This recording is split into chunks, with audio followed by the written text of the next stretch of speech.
برادران ملت اسلامیہ، السلام علیکم ورحمۃ اللہ وبرکاتہ۔ الحمد للہ الحنان المنان الذي خلق الانسان وعلمه البيان، والصلاة والسلام على رسوله سید الانس والجان وعلى آلہ واصحابہ ذوی الخیر والاحسان، اما بعد فاعوذ باللہ من الشیطان الرجیم، بسم اللہ الرحمن الرحیم۔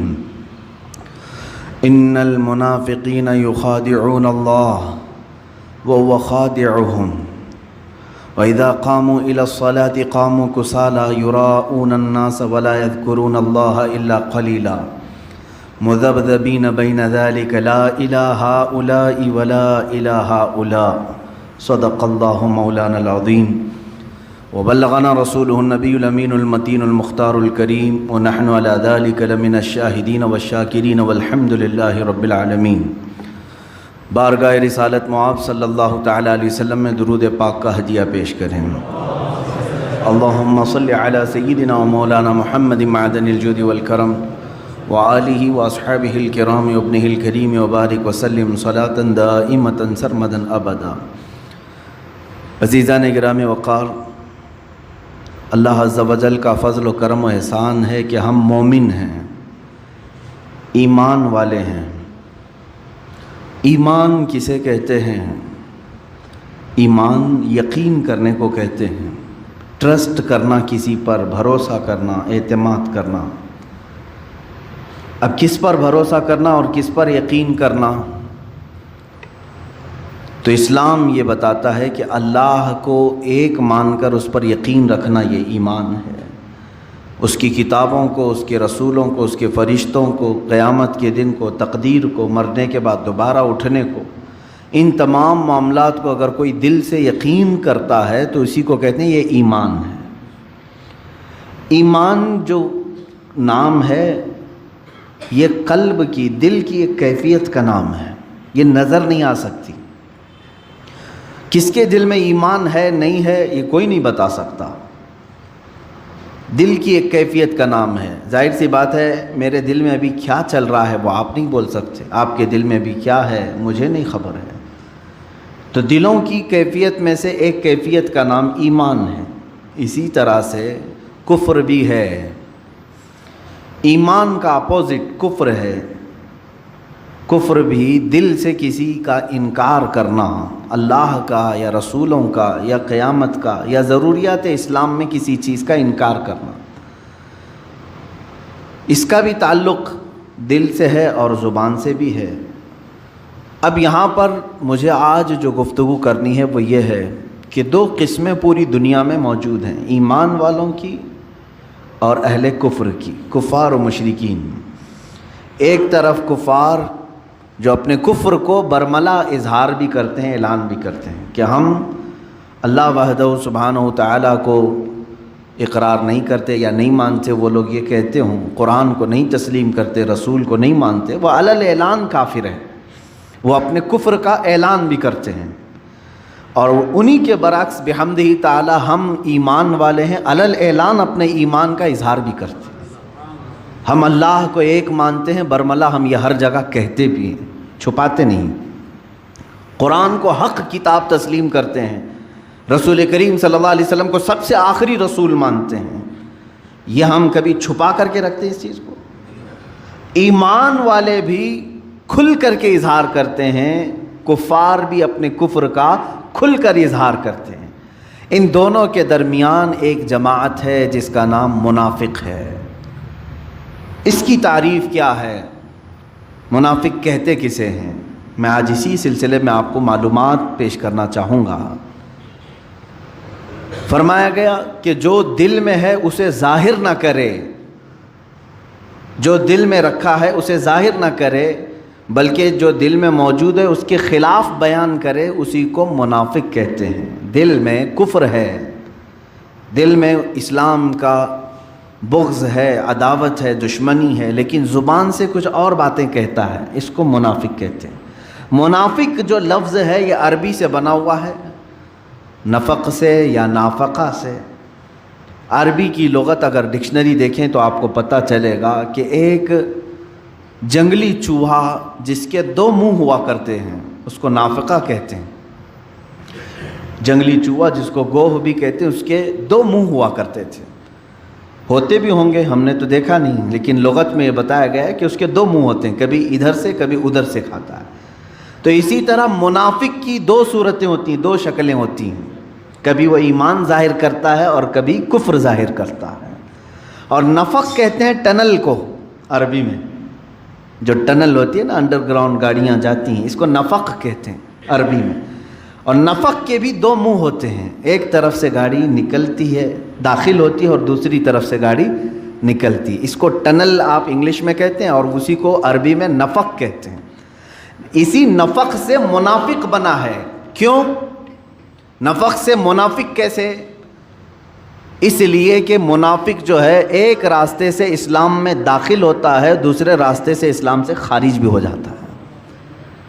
وہ مجمع عام میں مسلمانوں کے ہاں لا الہ الا اللہ پڑھتا ہے اور کفار و مشرکین کے پاس جا کر ان کے خداؤں کی پوجا بھی کرتا ہے۔ تو یہ منافق ہے، ایک راستے سے داخل ہوا ٹنل کی طرح اور دوسرے راستے سے نکل بھی جاتا ہے۔ یہ سب سے ڈینجر قسم ہے منافقت کی۔ اب آپ کو اندازہ ہونا چاہیے، سورہ بقرہ ہم شروع کرتے ہیں، قرآن کی ابتدائی سورت، سورہ فاتحہ کے بعد جو سب سے پہلی سورہ ہے کون سی ہے؟ سورہ بقرہ۔ سورہ بقرہ جب آپ تلاوت کریں گے تو شروع سے لے کر کے جو آیتیں آئی ہیں، الف لام میم ذالک الکتاب لا ریب فیہ ھدی للمتقین، یہاں سے لے کر کے 5 آیتیں کنٹینیو ایمان والوں کی شان میں آئی ہیں۔ یؤمنون بالغیب، یہ غیب پر ایمان لاتے ہیں، ایمان والے لوگ اللہ کو دیکھے نہیں پھر بھی ایمان لاتے ہیں۔ یقیمون الصلاۃ، نمازوں کو قائم کرتے ہیں، اور اللہ نے انہیں جو کچھ بھی دیا ہے وہ اس میں خرچ کرتے ہیں، اور جو اللہ نے ان پر اتارا ہے کتابوں میں اس پر یہ یقین رکھتے ہیں۔ اولئک علی ھدی من ربہم واولئک ھم المفلحون، یہی ہدایت پر ہیں اور یہی اللہ کی بارگاہ میں کامیاب بھی ہیں۔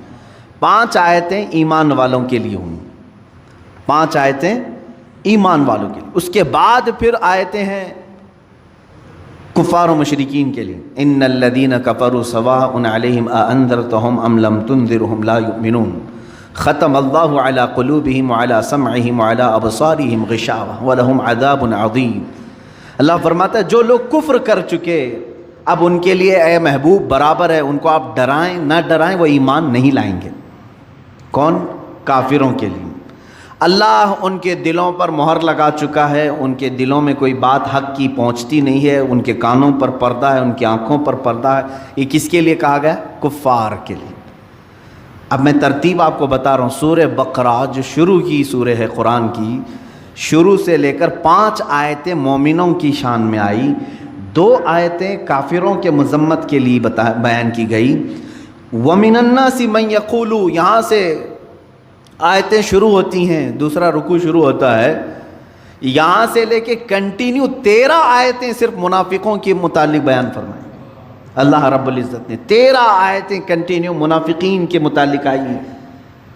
اس سے اندازہ ہو سکتا ہے کہ یہ کفار و مشرکین سے بھی زیادہ ڈینجر قسم کی ایک جماعت ہے، کیونکہ کفر ظاہر ہے اور اسے ہم پہچانتے ہیں، شرک ظاہر ہے اور ہم اسے پہچانتے ہیں، لیکن منافقت ایک ایسی قسم ہے جو ہمارے درمیان ہو تو ہم کو بھی نہیں معلوم، کافروں کے درمیان ہو تو کافروں کو بھی نہیں معلوم۔ یہ دونوں کو دھوکہ دینے والی جماعت ہے۔ اسی لیے قرآن میں اللہ نے فرمایا یخادعون اللہ والذین آمنوا، یہ اللہ کو دھوکہ دینے کی کوشش کرتے ہیں اور ایمان والوں کو، وما یخدعون الا انفسهم، لیکن ساتھ میں رب تعالیٰ نے یہ بھی فرمایا وہ سوائے اپنی جان کے کسی کو دھوکہ دے ہی نہیں سکتے، وہ خود اپنے آپ کو دھوکہ دے رہے ہیں۔ منافق کی پہچان کیا ہے؟ احادیث کریمہ میں بیان کی گئی ہیں، علامات بہت ساری اس کی ہیں، مشہور علامات میں ذکر کرتا ہوں۔ اللہ کے نبی صلی اللہ تعالیٰ علیہ وسلم نے فرمایا آیت المنافقی ثلاثۃ، اے مسلمانوں آج میں یہ قسم آپ کے سامنے جو بیان کر رہا ہوں، ڈر جاؤ اس بات سے کہ کہیں نفاق نہ آ جائے ہمارے دل میں، اس لیے کہ کفر آپ سے نہیں ہوگا، شرک نہیں ہوگا، آپ اس سے گھبراتے ہیں، دور بھاگتے ہیں، لیکن منافقت ایک ایسی چیز ہے کب تمہارے دلوں میں آ جائے پتہ بھی نہیں چلتا۔ کیسے آتی ہے وہ میں بتاتا ہوں۔ منافقت کی دو قسمیں بیان کی گئی ہیں، ایک نفاق عملی ہے، ایک نفاق اعتقادی ہے۔ عقیدے میں منافق بھی ہوتا ہے اور عمل میں بھی منافق ہوتا ہے، دونوں چیزوں کی تشریح میں کروں گا۔ پہلی چیز تو میں یہ بتاتا ہوں کہ کیوں یہ منافقت کے متعلق میں نے آج موضوع کو چھیڑا ہے، کیونکہ رب تعالیٰ نے جہاں دردناک عذابات کا ذکر فرمایا ہے قرآن پاک میں، جہنم کے 5ویں پارے کی اخیر صفحے کی آیت ہے سورہ نساء میں، اللہ تعالیٰ فرماتا ہے ان المنافقین فی الدرک الاسفل من النار۔ اللہ فرماتا ہے جہنم کے سب سے نچلے طبقے میں ہم منافقین کو رکھیں گے، سب سے نیچے والا طبقہ۔ یہ نیچے والے طبقہ کیوں کہا گیا؟ اس لیے کہ وہاں سے نکلنے کی کوئی صورت ہی نہیں ہے۔ وَلَن تَجِدَ لَهُمْ نَصِيرًا، اللہ فرماتا ہے ہرگز ان کے لیے کوئی مددگار وہاں نہیں پہنچے گا، نہ ان کی آواز کہیں کسی دوسرے تک پہنچے گی۔ یہ کس کے لیے؟ منافقین کے لیے۔ جہاں کافروں کے عذاب کی بات آئی ہے، عذاب عظیم آیا ہے، عذاب علیم ہے، عذاب مہین ہے، لیکن منافقین کے متعلق کہا گیا جہنم کے سب سے نچلے طبقے میں وہ رہیں گے، سب سے نیچے والے حصے میں رہیں گے۔ عزیزان گرامی وقار، منافقت کیسے ہے اس کے متعلق آیتیں بھی ہیں۔ پوری سورہ منافقون آ گئی 28ویں پارے، پوری سورہ ہے منافقون۔ اذا جاءك المنافقون قالوا نشهد انك لرسول الله قالوا نشهد انك لرسول الله والله يعلم انك لرسوله والله يشهد ان المنافقين لكاذبون۔ یہاں سے سورہ شروع ہو رہی۔ کیسے آتے ہیں منافق؟ حضور صلی اللہ علیہ وسلم سے رب تعالیٰ فرما رہا ہے اے محبوب، منافقین آپ کے پاس آتے ہیں اور یوں کہتے ہیں ہم گواہی دیتے ہیں کہ آپ اللہ کے رسول ہیں۔ یہ کہتے ہیں آپ اللہ کے رسول ہیں، اور رب تعالیٰ فرماتا ہے اللہ ضرور جانتا ہے کہ آپ اللہ کے رسول ہیں، لیکن اللہ اس بات کی گواہی دیتا ہے کہ منافق جھوٹ بول رہے ہیں، وہ آپ کو آخری رسول نہیں تسلیم کرتے ہیں، وہ تو صرف جنگوں میں موجود مال غنیمت حاصل کرنے کے لیے آپ کے پاس آ رہے ہیں۔ جب دیکھا اسلام کا بول بالا تو جماعتوں میں شریک ہو گئے، اور جب دیکھا کہ اسلام پر کوئی مصیبت آئی تو یہاں سے چھوڑ کر چلے گئے۔ اس طرح کی مثالیں مدینہ طیبہ میں بہت مرتبہ ہوئیں۔ اللہ کے حبیب صلی اللہ تعالیٰ علیہ وسلم جب مدینہ طیبہ تشریف لائے تو یہاں سب سے بڑا جو خطرہ تھا وہ یہودیوں سے زیادہ منافقین سے تھا۔ ہر بات جا کر لیک کرتے تھے یہودیوں کے پاس، عیسائیوں کے پاس، کہ محمد صلی اللہ تعالیٰ علیہ وسلم آج یہ پلاننگ کر رہے تھے، یہ باتیں کر رہے تھے، ہر چیز یہاں کی لے جا کر وہاں پہنچاتے تھے۔ کئی دنوں تک یہ معاملہ چلتا رہا۔ جنگ بدر کے بعد تو بہت سارے لوگ اسلام میں داخل ہوئے۔ جنگ بدر ایک ایسی فیصلہ کن جنگ تھی، صرف 313 مسلمان ہیں اور 1000 سے زیادہ کافر ہیں۔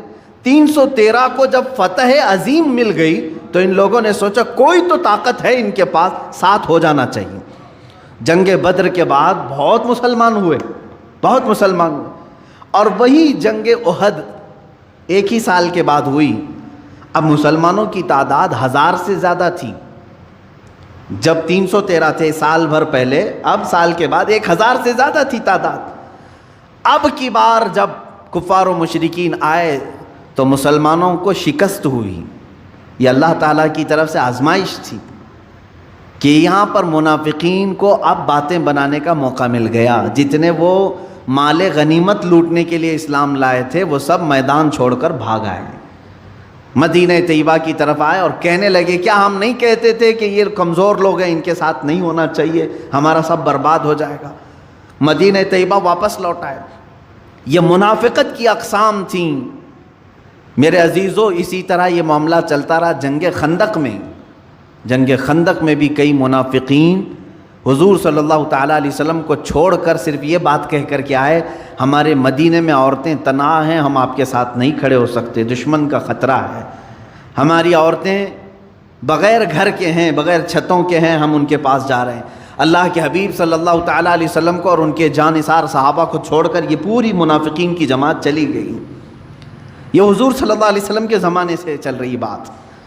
میرے عزیزو، اب میں منافقت کی اقسام بتاتا ہوں کہ ہمیشہ جس کی فطرت میں غدر ہے، دھوکہ ہے، وعدہ خلافی ہے، سمجھ لو کہ اس کے اندر نفاق آ گیا ہے، منافقت اس کے اندر آ گئی ہے۔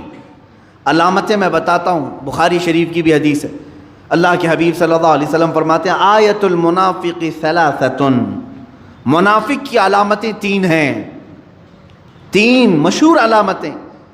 اذا حدث کذب واذا اؤتمن خان واذا وعد خلف، او کما قال النبی صلی اللہ علیہ وسلم، فرماتے ہیں اس کی پہلی علامت یہ ہے کہ جب بات کرے گا تو جھوٹ بولے گا، دوسری علامت یہ اس کے پاس اگر امانت رکھو گے تو کھا جائے گا، خیانت کرے گا، تیسری علامت یہ ہے کہ جب بھی وعدہ کرے گا تو مکر جائے گا، وعدہ خلافی کرے گا۔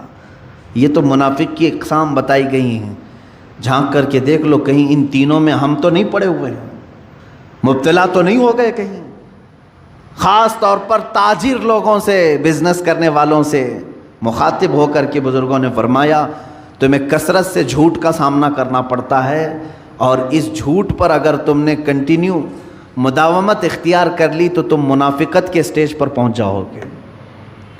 منافق کی ایک علامت یہ ہے کہ اپنی بات کو منوانے کے لیے بار بار قسمیں کھاتا ہے، اللہ کی قسم، کعبے کی قسم، قرآن کی قسم، کثرت سے وہ قسمیں کھاتا ہے منافق۔ اور جب بھی اس کے پاس کوئی امانت رکھی جائے تو خیانت کرتا ہے، صحیح طریقے سے اس کو نہیں لوٹاتا۔ امانت بہت قسم کی ہے میرے عزیزوں، صرف پیسہ ہی امانت نہیں ہے، کسی کی باتیں بھی تمہارے پاس امانت ہوتی ہیں، کسی کا مال تمہارے پاس امانت ہے، کسی کی بیٹی تمہارے پاس امانت ہے، کسی کے بچے تمہارے پاس امانت ہے۔ امانت کی بہت ساری قسمیں، اس میں خیانت کرنے والا منافق کی علامتوں میں شامل ہو گیا۔ اور جب کبھی وعدہ کرے تو وعدہ خلافی کرتا ہے، وعدہ کرتا ہے کہ میں فلاں تاریخ کو آپ کو پیسے دے دوں گا، میں فلاں تاریخ کو آپ سے ملاقات کر لوں گا، فلاں تاریخ کو یہ کام کر لوں گا، اور پھر مکر جاتا ہے۔ فرمایا گیا اس کے اندر منافقت آ گئی ہے۔ یہ نفاق کی 3 بڑی علامتیں ہیں، بڑی علامتیں ہیں۔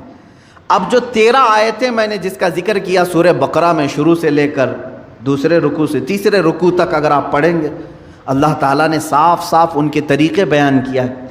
یہ خود میں خوش رہتے ہیں کہ ہم سب کو دھوکہ دے رہے ہیں، ہم صحیح ہیں باقی سب غلط ہیں، ہم سب کو ٹوپی پہنا چکے ہیں، وہ یہ خیال میں رہتے ہیں۔ اللہ ان کی اس چیز کو مسلمانوں کے سامنے کھل کر کے بیان کیا ہے۔ وہ خود اپنے زوم میں مبتلا رہتے ہیں کہ ہم سب کو دھوکہ دے رہے ہیں، حالانکہ اللہ ان کے دھوکے سے ہر مسلمان کو بچاتا بھی ہے، اللہ تعالیٰ محفوظ رکھتا ہے۔ اگر منافقین کے دھوکے سے ہم محفوظ نہیں رہتے تو یہ کب کے اسلام کی جڑیں کاٹ چکے ہوتے ہیں، کیونکہ یہ چوہے کی طرح داخل ہوتے ہیں جماعتوں میں اور قطر بھی نہیں کرتے ہیں۔ اگر ان کو کامیاب ہی ہونا ہوتا تو 14 صدیوں تک اسلام کا یہ پودا نہیں لہلہا رہا ہوتا، یہ کاٹ چکے ہوتے، یہ اپنی تمام تر کوششیں کر چکے ہوتے ہیں، بظاہر یہ کامیاب دکھتے ہیں لیکن مولا تعالیٰ ان کو خائب و خاسر اور ذلیل کرتا ہے ہر زمانے میں، ہر زمانے میں۔ میرے عزیزو، منافقت سے ہمیشہ بچنے کی کوشش کرو اور دعا کرتے رہو کہ اللہ میرے دل میں کبھی منافقت نہ آئے۔ یہ آتی کیسے ہے؟ اس کا سارا دار و مدار محبت رسول پر ہے۔ اگر یہاں ہلکی سی بھی بات خرابی آ گئی تو سیدھے اس کے اندر منافقت آ جائے گی۔ اگر نبی کی بات کو، میرے آقا صلی اللہ تعالیٰ علیہ وسلم کی بات کو ہلکا سمجھ لیا، کمتر سمجھ لیا، سمجھ لو کہ وہ گر گیا ایمان کے درجے سے اور منافقین میں آ گیا۔ ایک صحابی ہیں حضرت عمرو بن سعید رضی اللہ تعالیٰ عنہ، عمرو بن سعد یا عمرو بن سعید ہیں، یہ ان کا چچا تھا جلاس۔ یہ دونوں لوگ مدینہ طیبہ کے کنارے رہتے تھے۔ جلاس جو ہے حضور صلی اللہ تعالیٰ علیہ وسلم کی مجلس میں ہمیشہ حاضر رہنے والا، اور وہ اپنے چھوٹے بھتیجے کو عمرو کو لے کر کے بارگاہ رسول صلی اللہ تعالیٰ علیہ وسلم میں حاضر ہوتا تھا۔ جب بھی حضور صلی اللہ تعالیٰ علیہ وسلم کے جماعت میں حاضر ہو تو یہاں پر جو باتیں سنی جاتی تھی اس پر عمل کرنے کی کوشش کرتے۔ عمیر بن سعد، عمیر بھتیجے کا نام، یہ چھوٹی عمر کے تھے۔ چچا خود ہاتھ پکڑ کر کے بارگاہ رسول میں لے کر کے آتا تھا۔ ایک دن ایسا ہوا کہ چچا نہیں آیا، جلاس بن سویت یہ نہیں آیا۔ بھتیجا عمیر بن سعد یہ بارگاہ رسول میں حاضر رہا، اور حضور اکرم صلی اللہ علیہ وسلم نے اس دن ایک بشارت سنائی، اے لوگوں ان قریب اللہ تعالیٰ قریش پر ہمیں فتح عظیم عطا کرے گا اور ہم خانہ کعبہ شان سے داخل ہوں گے۔ حضور صلی اللہ علیہ وسلم جب یہ بشارت دیے، چھوٹی عمر تھی عمیر بن سعد کی، خوشی سے دوڑتے ہوئے آئے اور اپنے چچا جلاس بن سوید کو آ کر کے کہا، چچا معلوم ہے آپ کو آج اللہ کے رسول صلی اللہ علیہ وسلم نے کیا فرمایا؟ کہا کیا کہا؟ کہا اللہ کے رسول نے فرمایا کہ ان قریب اللہ قریش پر انہیں فتح عظیم عطا کرے گا، شان سے وہ داخل ہوں گے۔ جلاس بن سوید نے کہا ہے اگر محمد کو فتح ہو گئی تو ہم گدھے سے بدتر کہلائیں گے۔ دل کا منافق تھا، حضور صلی اللہ علیہ وسلم کے بارے میں کہہ گیا، جبکہ وہ مجلس رسول میں کنٹینیو حاضر ہونے والا شخص اور اپنے بھتیجے کو پکڑ کر کے لانے والا شخص۔ عمیر بن سعد نے کہا چچا آپ ہی تو مجھے لے کر جاتے تھے۔ کہا لے کر جاتا تھا لیکن بڑی بڑی باتیں مت کرو، محمد کی بات اور ہے، قریش کی بات اور ہے۔ عمیر بن سعد وہاں سے فوراً بھاگتے ہوئے نکل آئے کہ چچا کا دماغ خراب ہو گیا ہوگا، یا تو یہ اب تک نہیں جانتے تھے۔ اب بتائیں بھتیجا خود چچا کی منافقت کو نہیں سمجھ پا رہا تھا۔ عمیر بن سعد بارگاہ رسول میں حاضر ہوئے، صحابہ بیٹھے ہوئے تھے، یہ چھوٹی عمر کے تھے، بڑے صحابہ تھے، حضور صلی اللہ علیہ وسلم کی بارگاہ میں کھڑے ہو کر کے بار بار کچھ کہنے کی بات کر رہے ہیں، کچھ عرض کرنے کی بات کر رہے ہیں، موقع نہیں مل پا رہا ہے۔ جلاس کو اپنے چچا کو بول کر کے آئے تھے میں آج تیرا بھانڈا پھوڑوں گا، پوری طرح سے تیری پول کھولوں گا، حضور اکرم صلی اللہ علیہ وسلم کی بارگاہ میں جا کر بیان کروں گا۔ وہ گھبرا بھی گیا لیکن بچہ اب دوڑتے ہوئے آ گیا۔ اب یہاں پر تھوڑی دیر کے بعد بار بار وہ اٹھ رہے ہیں، اپنی گردن اٹھا رہے ہیں، تو حضور نے فرمایا کیا کہنا اٹھو؟ حضور صلی اللہ علیہ وسلم نے موقع دیا تو کھڑے ہوئے کہا کہ حضور ایک بات عرض کرنی ہے، میرا چچا منافق ہے۔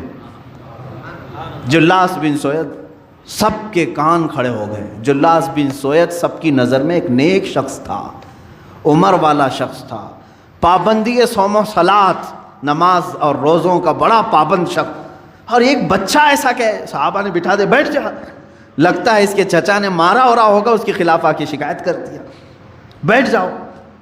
پھر وہ کھڑے ہوئے کہ نہیں یا رسول اللہ صلی اللہ علیہ وسلم میں گواہی دیتا ہوں۔ حضور صلی اللہ تعالیٰ علیہ وسلم بھی دیکھتے رہے ان کی طرف، بولو۔ اسی اسنا میں جلاس بن سوید دوڑتا ہوا آ گیا، چچا بھی آ گیا، آیا دیکھا کہ شکایت کرنے کے لیے میرا بھتیجا کھڑا ہے، روتے روتے آیا بارگاہ رسول میں، کہا یا رسول اللہ صلی اللہ علیہ وسلم آج گھر میں یہ تاخیر سے آیا، میں نے ایک تماچا لگایا تو یہ کہا کہ میں تمہارے خلاف حضور سے شکایت کرتا ہوں، پتہ نہیں میرے بارے میں کیا آ کر کے کہا آپ سے۔ صحابہ نے کہا نہیں ہم کہہ رہے تھے کچھ تو گھر میں جھگڑا ہوا ہوگا اور یہ آ کر کے اس پر اتنا بڑا الزام لگا دیا۔ یہ عمیر بن سعد رونے لگ گئے، چھوٹی عمر کے ہیں اور ایک طرف یہ منافق ہے، دوسری طرف بڑے بڑے صحابہ کو قائل کرنا ہے، ان کو کنونس کرنا ہے، لیکن اللہ کے نبی صلی اللہ تعالیٰ علیہ وسلم دلوں کے حالات کو جانتے تھے۔ اللہ کے نبی صلی اللہ علیہ وسلم نے فرمایا عمیر تم بولو تمہاری بات کیا ہے۔ عمیر بن سعد نے پوری بات بتائی، میں مجلس سے اٹھ کر کے جب گیا تو میرے چچا نے ایسی ایسی بات کہی۔ اللہ کے حبیب صلی اللہ تعالیٰ علیہ وسلم نے اپنی گردن جھکا لی، ان کی برات میں کچھ نہیں کہا، عمیر بن سعد کی حمایت میں ایک جملہ بھی نہیں فرمایا۔ صحابہ جواب کے انتظار میں، جلاس کھڑا ہے، اچانک جبرائیل امین آیت لے کر کے آ گیا، وَلَقَدْ قَالُوا كَلِمَةَ الْكُفْرِ وَكَفَرُوا بَعْدَ إِسْلَامِهِمْ۔ اللہ نے فرمایا اے حبیب یہ سچ کہہ رہا ہے، یہ کافر ہو چکا ہے اسلام لانے کے بعد جو آپ کی شان میں گستاخی کر رہا تھا۔ قرآن کی آیت آئی 10ویں پارے میں، اللہ تعالیٰ کے حبیب صلی اللہ علیہ وسلم نے فرمایا عمیر بن سعد کی گواہی اللہ نے قبول فرمائی ہے۔ عزیزان گرامی وقار، کسی بھی منافق کو اگر آس پاس پاؤ تو کھل کر کے اس کا اظہار کرو، کوئی تمہاری بات مانے نہ مانے اللہ تمہاری تائید میں ہے، اللہ تمہاری حمایت میں ہے۔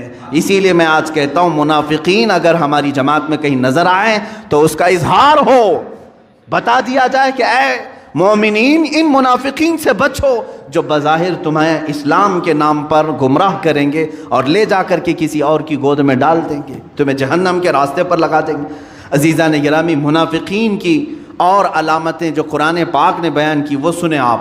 اللہ کے حبیب صلی اللہ تعالیٰ علیہ وسلم نے ایک وقت ایسا بھی آیا کہ جب مدینہ رسول میں مسجد نبوی میں نام لے لے کر کے حضور صلی اللہ علیہ وسلم نے ان کو اٹھایا۔ اب آپ یہ کہتے ہوں گے کہ کسی بھی جماعت کے خلاف، کسی بھی مکتب فکر کے خلاف آپ لوگ کیوں بولتے ہیں؟ میرے عزیزو سنو، باضابطہ مدینہ طیبہ میں مسجدیں بھی بننے لگی تھیں، ایک مسجد نبوی ہے، اور منافقین جب کھل کر کے کچھ نہیں کر پا رہے تھے تو ایک مسجد انہوں نے الگ سے بنانا شروع کیا، ایک الگ سے اپنا مرکز بنا رہے تھے، اور مسجد قباء کے قریب، کہ وہاں سارے لوگ اپنے جمع ہو کر کے گرو گھنٹہ فیصلے کریں گے حضور صلی اللہ علیہ وسلم کے خلاف۔ اس کو مسجد ضرار کہتے ہیں، قرآن پاک میں ہے۔ اور انہوں نے حضور صلی اللہ علیہ وسلم کی بارگاہ میں کیا بہانہ پیش کیا؟ کہا کہ ہم کو لمبا ہوتا ہے مسجد نبوی آنے کے لیے، مسافت زیادہ ہے، ہم وہیں پر نماز پڑھ لیں گے، اپنی جماعت کر لیں گے، کبھی کبھار آپ کے پاس آئیں گے، یہ بہانہ کر کے مسجد بنائیں۔ لیکن اس مسجد میں فتنے ہوتے تھے، سوائے رسول پاک کی گستاخی کے اور کچھ نہیں ہوتا تھا۔ وہاں پر ہمیشہ مسلمانوں کو توڑنے کی باتیں ہوتی تھیں، وہ مسلمان ہی تھے، بظاہر چہرے سے مسلمان تھے، حضور صلی اللہ علیہ وسلم کے پیچھے نمازیں پڑھتے تھے اور وہاں بیٹھ کر کے فیصلے اس طرح کے کرتے تھے۔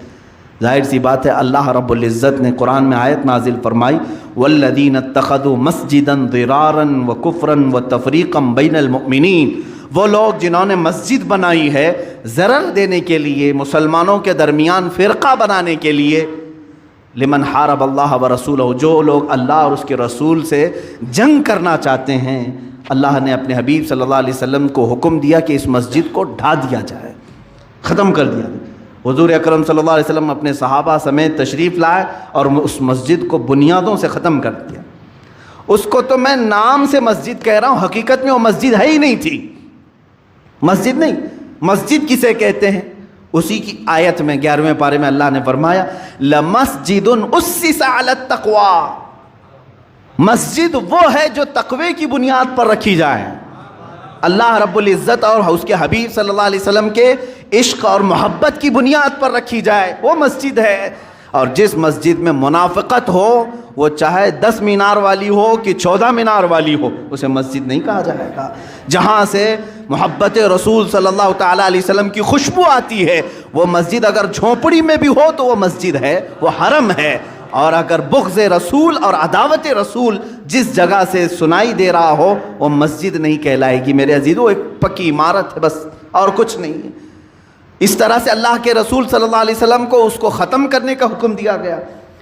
اسی لیے میں نے پچھلے جمعہ بھی کہا تھا، اقبال نے جو بات کہی وہ بہت سچ کہی ہے، آبروئے ماں ز نام مصطفیٰ، ہماری سب کی آبرو عزت کس سے جڑی ہوئی ہے؟ نام مصطفیٰ سے۔ اس میں اگر ذرا برابر بھی کمی آ گئی تو سمجھ لو نہ تم مسلمان ہو نہ تم انسان ہو، تمہاری کوئی حیثیت نہیں ہے۔ اسی لیے اقبال نے یہ بھی کہا ہے، بمصطفیٰ برسا خیش کے دی ہما اوست، اپنے آپ کو نبی کونین صلی اللہ علیہ وسلم تک پہنچا دو، اس لیے کہ یہی اصل دین ہے۔ تم اگر ان کی ذات تک پہنچ گئے، یہی دین ہے۔ اگر بہو نہ رسیدی تمام بو لہبیس، اگر حضور صلی اللہ علیہ وسلم تک تم نہیں پہنچ سکے تو پوری زندگی تمہاری بو لہب کی طرح ہے، ابو لہب کی طرح ہے کہ حضور صلی اللہ علیہ وسلم کو چھوڑ کر کے جینا۔ عزیزان گرام وقار، اب میں آپ کو یہ بھی بتا دوں کہ نفاق عملی کیا ہے، نفاق اعتقادی کیا ہے۔ کبھی منافق عمل سے ہوتا ہے اور کبھی عقیدے میں بھی ہوتا ہے۔ اللہ ایک ہے، یہ عقیدہ سب کا ہے۔ حضور صلی اللہ علیہ وسلم اللہ کے آخری رسول ہیں، یہ عقیدہ سب کا ہے۔ اللہ کے فرشتے ہیں، اللہ کی کتابیں ہیں، اللہ قیامت کا ایک دن لانے والا ہے، تقدیر ہے، مرنے کے بعد ہم دوبارہ اٹھائے جائیں گے، یہ سب پر ایمان ہے۔ یہ بنیادی ایمان ہے، یہ بنیادی، اس کو کہتے ہیں عقیدہ۔ اس میں ذرا برابر رد و بدل نہیں ہوگا، یہ عقیدہ ہے۔ کچھ عمل ہیں، عمل جیسے نماز ہے، روزہ ہے، زکوٰۃ ہے، حج ہے، یہ سب کیا ہیں؟ یہ عمل ہے۔ عمل کہتے ہیں ایکٹیویٹیز، آپ کر کے دکھا رہے ہیں۔ اللہ ایک ہے، آپ کر کے کچھ نہیں دکھانا ہے، آپ کو دل میں ماننا ہے۔ فرشتے ہیں اللہ کے، آپ کو کر کے کچھ نہیں دکھانا ہے، دل میں ماننا ہے۔ ایمان دل کا نام ہے اور اسلام یہ عمل کا نام ہے۔ عمل میں اگر کوتاہی کرتا ہے کوئی بندہ تو بزرگوں نے فرمایا کہ اس کے اندر عمل کا منافق آ گیا ہے۔ یعنی ایمان تو دل میں ہے، کہتا ہے اللہ میرا سب سے بڑا ہے، لیکن اسی کی عبادت میں نہیں آتا، تو گویا کہ یہ عمل کا منافق ہے۔ عملی منافقت اس کے اندر آ رہی ہے۔ اسلام کو سب سے بلند و بالا مذہب سمجھتا ہے، قرآن کو اللہ کی سب سے سچی کتاب سمجھتا ہے، سب سے آخری کتاب سمجھتا ہے، لیکن اس کی طرف کبھی ہاتھ بھی نہیں لگاتا۔ تو قول اور عمل میں اس کے مخالفت ہے یا نہیں؟ کہتا کچھ اور ہے، کرتا کچھ ہے۔ اس کے لیے کہتے ہیں یہ نفاق، عملی نفاق ہے۔ اس کا گناہ یہ ہے کہ قیامت کے دن اللہ تعالیٰ اگر یہ توبہ کر کے مرا تو معاف بھی فرمائے گا اللہ تعالیٰ۔ یعنی نماز نہیں پڑھتا تھا، روزے نہیں رکھتا تھا، زکوٰۃ میں کچھ خرابی آئی، اسلام کے خلاف کچھ عمل کرتا تھا تو گناہ کبیرہ ہے، لیکن اگر توبہ کر کے مرے گا تو اللہ تعالیٰ اسے معاف بھی فرمائے گا۔ اور اگر توبہ کر کے نہیں مرا تھا تو قیامت کے دن اگر اس کی سزا میں جہنم آ گئی تو جہنم میں جائے گا، لیکن ایک نہ ایک دن وہاں سے نکالا جائے گا۔ یہ نفاق عملی کی بات کر رہا ہوں، عمل میں اگر نفاق آیا تھا تو۔ اور اگر عقیدے میں منافقت آ گئی، وہ کیسے؟ کہتا ہے اللہ ایک ہے ہمارے سامنے، اور ہندوؤں کے پاس کہتا ہے جتنے تمہارے خدا ہیں اتنے میرے بھی ہیں، عیسائیوں کے پاس کہتا ہے تمہارے ہاں 3 ہیں میں بھی 3 کو مانتا ہوں۔ تو یہ اعتقادی منافق ہے، یعنی سب کے پاس جہاں گیا ویسا رنگ ڈال دیا، یہ منافق اعتقادی ہے۔ قادیانیوں کے پاس گیا، کہا کہ تمہارا جو آخری نبی تم جس کو غلام احمد قادیانی رسول مانتے ہو، میں بھی اس کو رسول مانتا ہوں، محمد صلی اللہ علیہ وسلم ان کو بھی میں رسول مانتا ہوں۔ یہ منافق اعتقادی ہے، اس کی بخشش نہیں۔ یا اگر بغیر توبہ کے مرا تو قیامت کے دن اللہ تعالی ہمیشہ ہمیش کے لیے اسے جہنم کے سب سے نچلے طبقے میں داخل کرے گا، سب سے نچلے طبقے میں داخل کرے گا۔ اعتقاد میں نفاق آنے نہ پائے، عمل میں اگر آ گیا تو اس کے توبہ سے معافی کا امکان ہے، بچنے کی صورت ہے، لیکن عقیدے میں اگر منافقت آ گئی تو سمجھ لو میرے عزیزو کوئی تمہاری مغفرت نہیں، بخشش نہیں۔ سورہ منافقون کی میں آیتیں پڑھتا ہوں، اللہ فرماتا ہے وَإِذَا رَأَيْتَهُمْ تُعْجِبُكَ أَجْسَامُهُمْ، اللہ جب تم ان کو دیکھو گے تو ان کے جسم تم کو اچھے لگیں گے، منافقین۔ وَإِن يَقُولُوا تَسْمَعْ لِقَوْلِهِمْ كَأَنَّهُمْ خُشُبٌ مُّسَنَّدَةٌ، اللہ فرماتا ہے جب وہ بولیں گے تو تم کو ان کی باتیں اچھی لگنے لگیں گی، وہ ایسا ٹال مٹول کر کے بولیں گے کہ تم کو ان کی باتیں اچھی لگیں گی۔ ظاہر سی بات ہے اگر صحیح صحیح باتیں ہم بتائیں گے تو کڑوی لگیں گے، ہم عیبوں پر اگر انگلی رکھیں تو کڑوی لگیں گے، سود کے خلاف بولیں تو بڈی خور ناراض ہیں، شراب کے خلاف بولو تو شرابی ناراض ہے۔ یہ تمام چیزیں تو ہمارے ساتھ ہوتی رہتی ہیں میرے عزیزو، لیکن منافق کرتا کیا ہے؟ کہے تم اپنے اپنے کاموں میں لگے رہو، میں اپنے کام میں لگوں، سمجھوتا کرتا ہے، میں تم کو برا نہیں کہوں گا، تم مجھے برا مت کہنا، یہ سمجھوتا کر کے چلتا ہے منافق۔ قرآن کہہ رہا ہے جب بھی وہ بات کرے گا تو تم کو اچھا لگے گا، کیوں؟ تمہاری بیماریوں کا وہ ایک بار بھی ذکر نہیں کرے گا، وہ کبھی نہیں بولے گا کہ تم بیمار ہو دل سے، تمہارے اندر خرابیاں ہیں، نہیں بتائے گا، اس لیے تم کو اس کی باتیں اچھی لگنے لگیں۔ ہماری باتیں کڑوی اس لیے لگیں گی، ظاہر سی بات ہے کہ تمہارے اندر موجود خرابیوں پر اگر ہم انگلی رکھیں گے، کسی کو غصہ آتا ہے، کوئی اگر ایکسیپٹ کرتا ہے تو اچھی بات۔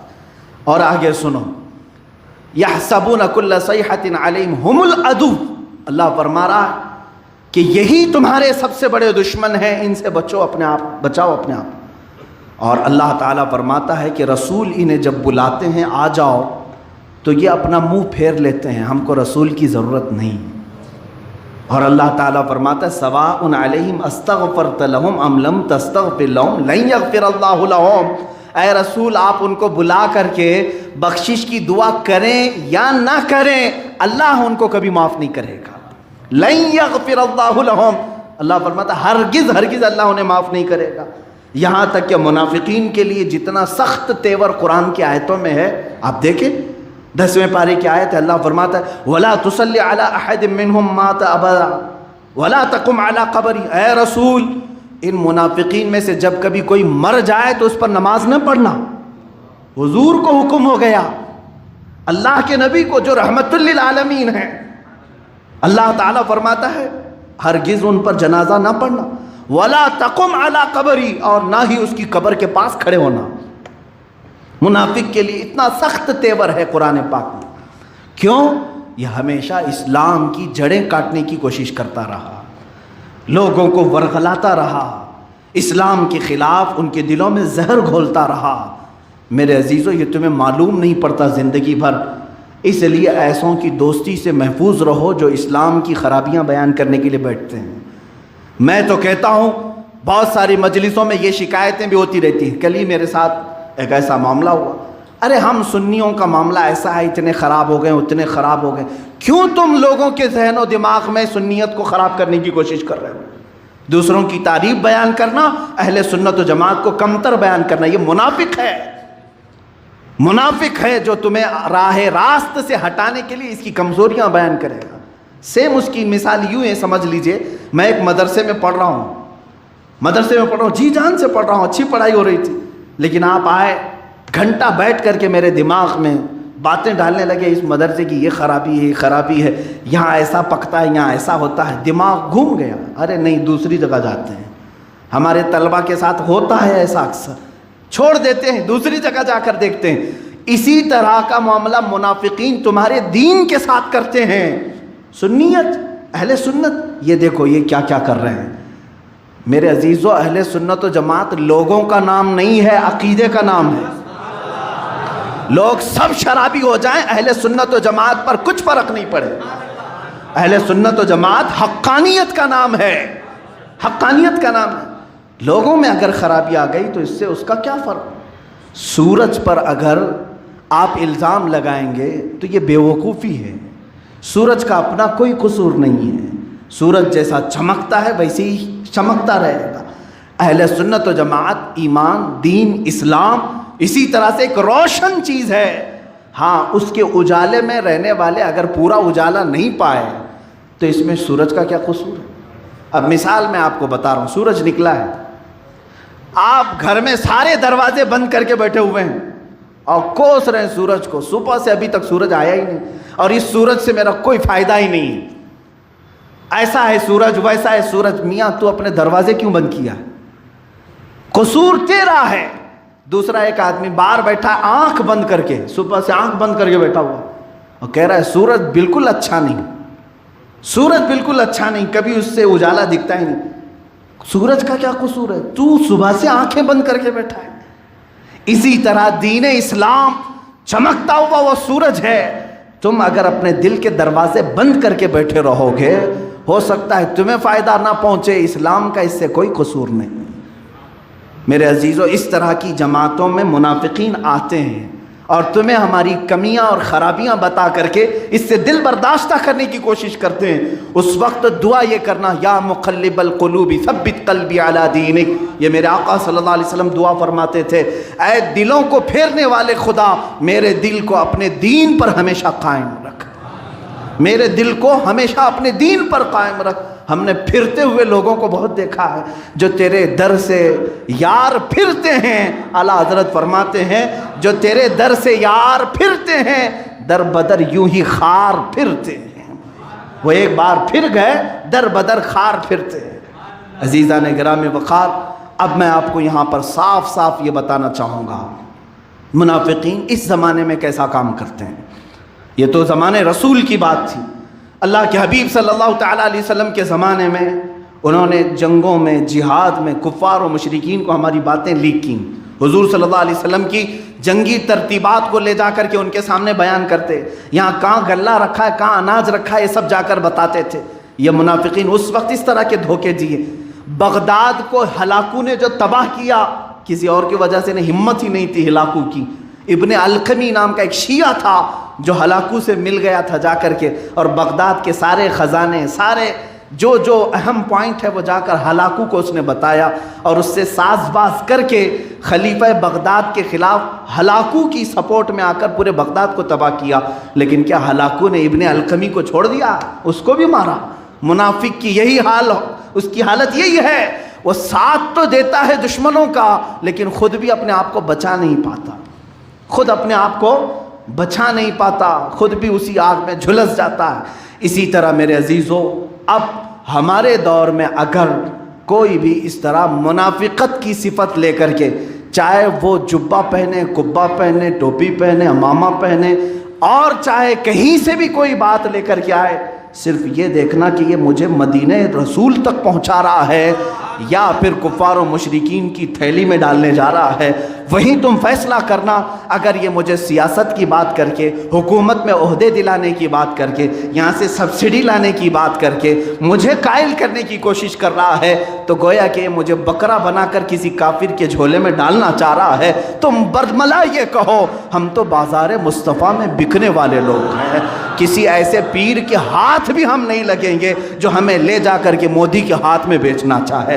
ہم کسی ایسے شیخ کو بھی نہیں مانتے جو کسی ایسی ظالم حکومت کے پنجوں میں بیٹھ کر کے تلوے چھاٹتا ہو۔ عزیزان گرامی، یہ منافقین کی وہ جماعت ہے۔ میں برملا اظہار کرتا ہوں اس بات کا کہ مسلمانوں پر آج کے حالات میں کس قدر سختیاں ہیں کس کو نہیں معلوم۔ جو فلسطین کے نہتے بچوں کا قتل عام کر رہے ہیں، ان اسرائیل سے ہاتھ ملانے والا مسلمان ہے، مسلمان ہے۔ یہ یو اے ای کے جتنے بھی بڑے بادشاہ ہیں، یہ منافقت کی اعلیٰ قسموں میں آ گئے ہیں۔ سعودی کے حکام یہ منافقین جو مسجد حرم کے ممبر سے امام کو یہ خطبہ دینے لگاتے ہیں کہ اسرائیل کے لیے اب تعلقات استوار کر دیا جائے، ایک بار بھی انہوں نے فلسطین کے حق میں نہیں کہا کہ وہاں کے بچے مارے جا رہے ہیں۔ تمہارے اندر اسلام اور مسلمانوں کی ہمدردی نہیں، کفار و مشرکین کو گلے لگانے کی ہمدردی زیادہ ہے۔ عزیزان گرامی وقار، 400 کے قریب علماء اسلام کو سعودی عرب نے جیل میں رکھا ہے، جنہوں نے اپنے خطبے میں رد کیا ان کو جیل میں بند کر دیا گیا۔ اور امریکہ کا صدر ٹرمپ آتا ہے تو اتنے سونے سے اسے لاد دیا جاتا ہے۔ سعودی عرب کے ایک شخص نے مجھے کہا تھا تقریباً انہوں نے اپنے 10 سال کے حج کی کمائی صرف اس صدر کو دے دیا ہوگا۔ انہوں نے اس کو کتنے کلو سونے کی تلوار دی، اور جتنے آئے تھے ان کو سب کو گھڑیاں، 250 لوگوں کو مہنگی گھڑیاں، اور ایک ایسی جہاز جس میں 70 کمرے موجود ہیں، یہ سب گفٹ کے طور پر دیا ہے۔ کس کو؟ مسلمانوں کے قاتل، فلسطین کو اجاڑنے والے ٹرمپ۔ اور کبھی ایک طرف دیکھو تو ائمہ کرام، علماء اسلام کو جیل کی سلاخوں میں بند رکھا گیا، جو دعوت اسلام دیتے تھے انہیں آج بھی سڑایا جا رہا ہے جیلوں میں۔ اس کو کہتے میرے عزیزوں منافقت، جو دولت اور ہوس اور لالچ کی وجہ سے اسلام کے یہ دشمن ہیں۔ ان کے سفید جبوں کو نہ دیکھنا، ان کے اقال اور ان کے تمام شماغ کو نہ دیکھنا۔ یہ وہ لوگ ہیں جو قاتلین مسلمین ہیں، مسلمانوں کے قاتل ہیں، اور انہی کی ریال پر پلنے والے یا ڈالر پر پلنے والے یا پاؤنڈ پر پلنے والے دنیا میں زرخرید پیر بھی ہوتے ہیں، خریدے ہوئے ٹٹو ہوتے ہیں، اور خریدے ہوئے کئی عالم بھی ہوتے ہیں جو مسلمانوں کے درمیان اختلاف پیدا کرنے کی کوشش کرتے ہیں۔ تم آپس میں لڑتے رہو، بھڑتے رہو، ایک دوسرے کو قتل کرتے رہو، اور یہ بیٹھ کر کے گدیوں میں مسکراتے رہیں گے۔ ہم نے تو اپنا کام کر دیا۔ آپ کتاب پڑھ لینا، موجود ہے۔ ہیمفرے ایک یہودی تھا، وہ مسلمان بن کر کے تقریباً 25 یا 30 سال اس نے خدمات کیا، کہاں کہاں، ترکی میں، عراق میں۔ وہ خود اپنی داستان لکھا ہے ہیمفرے، اس کتاب کا نام ہیمفرے کے اعترافات، کافی سال پہلے میں نے پڑھا تھا۔ اس نے کہا میں مشن پر نکلا تھا، میں نے حدیث پڑھا، قرآن پڑھا، تفسیر پڑھا، سب پڑھا، اور پھر مسلمانوں کی مسجد میں بیٹھا اور درس بھی دیا مسلمانوں کو۔ بصرہ اور کوفہ کے مسلمانوں میں شیعہ اور سنی کی لڑائی میں نے خود شروع کرائی تھی، اس نے اعتراف کیا۔ اس طرح میرے عزیزو ان منافقین کو پہچاننے کی ضرورت ہے۔ عبداللہ بن سبا وہ ایسا منافق ہے جس نے شیعہ جماعت کو وجود میں لایا، یہ وجود میں لایا ہے۔ مسلمانوں میں کوئی فرقہ نہیں تھا، کوئی جماعتیں نہیں تھی، یہ لے کر کے آئے۔ آپ کب تک اس طرح سوتے رہیں گے؟ اپنوں میں سے کیوں نہیں پہچانتے؟ آج ایک بات یاد رکھنا، دین اسلام کے متعلق اعلیٰ حضرت رضی اللہ تعالیٰ عنہ نے فرمایا ہے کہ اگر حضور اکرم صلی اللہ تعالیٰ علیہ وسلم کی محبت کو چھوڑ کر کوئی تمہیں گستاخ رسول سے ہاتھ ملانے کی بات کرے، دین اسلام کے مخالفین سے ہاتھ ملانے کی بات کرے، اعلیٰ حضرت نے اپنی کتابوں میں لکھا پھر چاہے وہ تمہارا کتنا ہی عزیز کیوں نہ ہو، تمہارا باپ ہی کیوں نہ ہو، اسے ایسے نکال کر پھینکو جیسے دودھ میں سے مکھی کو نکال کر پھینکا جائے۔ تمہارا اس سے کوئی تعلق نہیں ہونا چاہیے۔ ہمارا رشتہ رسول کریم صلی اللہ تعالیٰ علیہ وسلم سے۔ ارے میاں، ہمارے ہاں تو قانون ایسا چلا ہے اہل سنت و جماعت ماں رہرا مطہرہ کے وہ سادات اعظام جہاں سے اعلیٰ حضرت بیعت ہوئے، خاندان میں کچھ لوگ شیعہ ہوئے تو خاندان کے ہی سادات نے علل اعلان یہ ذکر فرمایا کہ ان کا ہمارے خاندان سے کوئی تعلق ہی نہیں ہے، جبکہ وہ اس خاندان کے لوگ تھے۔ ختم کر دیا کہ جب تمہارا رشتہ ہمارے سے خون کا ہے تو ظاہر سی بات ہے اس سے افضل رشتہ محبت رسول کا ہے، اگر اس میں کمی آئی تو تمہارا ہمارے خاندان سے کوئی تعلق نہیں۔ ہم اس اہل سنت و جماعت کے پلیٹ فارم پر ہیں، ہمارے ہاں شخصیتیں اہم نہیں ہیں، ٹوپیاں داڑیاں اہم نہیں ہیں، ہمارے ہاں محبت مصطفیٰ اہم ہے۔ اگر گدڑی پہننے والا عاشق رسول ہے تو ہمارے سروں کا وہ تاج ہے، اور اگر جبے قبے پہننے والا گستاخ رسول ہے، چاہے وہ کسی بھی مسجد یا خانقاہ کی گدی پر ہی کیوں نہ بیٹھے، ہمارا اس سے کوئی تعلق نہیں۔ جو مسلمانوں کو بیچنے کی بات کرے، لے جا کر کے فروخت کرنے کی بات کرے، چند پیسوں میں اور سکوں میں بک جائے، میرے عزیزو ایسے کہ ہاتھ میں ہاتھ ہرگز نہ دینا، یہ منافقین ہیں، ان کو پہچانو اور منافقت سے توبہ کرو۔ اس لیے کہ جتنے اولیاء کاملین آئے سب کی دعاؤں میں دیکھ لینا وہ روتے روتے یہ دعا کرتے تھے، اے اللہ کفر تو شرک سے تو میں بچ جاتا ہوں، لیکن دل میں کبھی منافقت آ گئی تو یہ معلوم نہیں پڑتا، اے رب ذوالجلال میرے دل کی نفاق سے تو حفاظت فرما۔ مسلمانوں اس سے دعا کرو کہ اللہ ہم کو منافقت سے بچائے، نفاق سے بچائے۔ دیکھو آج ہماری جماعت میں کچھ لوگ منافق آ کر کے مسلمانوں کا عقیدہ خراب کر چکے ہیں۔ عام نوجوان اب صحابہ کی شان میں گالیاں دینے لگا ہے، ان کو کون اس طرح لایا ہے، کون ہے جو اکسایا ہے؟ شان امیر معاویہ کے خلاف بھونکنے والے، سبزیاں بیچنے کی ان کی قدر نہیں ہے، جو دیوار بنانے کے کام کرتے ہیں، جھاڑو جھاڑنے کے کام کرتے ہیں، یہ شان امیر معاویہ میں کتے کی طرح بھونک رہے ہیں۔ ان کو آخر یہاں تک لایا کون؟ ان کے پیچھے کوئی نہ کوئی ایسا منافق ہے جو جماعت اہل سنت میں داخل ہو کر کے، جماعت اہل سنت کا نام لے کر کے ان کو بغض صحابہ سکھاتا ہے۔ سمجھ جاؤ میرے عزیزو، آج صحابہ کی شان میں اس نے سکھایا، کل تمہیں یہ بھی کہے گا کہ رسول مر کر مٹی میں مل گئے، معاذ اللہ رب العالمین۔ سمجھ جانا اہل سنت و جماعت سے اگر سر منہ بھی انحراف کرو گے تو گمراہی ہے، کھائی ہے۔ اللہ تبارک و تعالی ہمیں ان تمام چیزوں سے محفوظ رکھے۔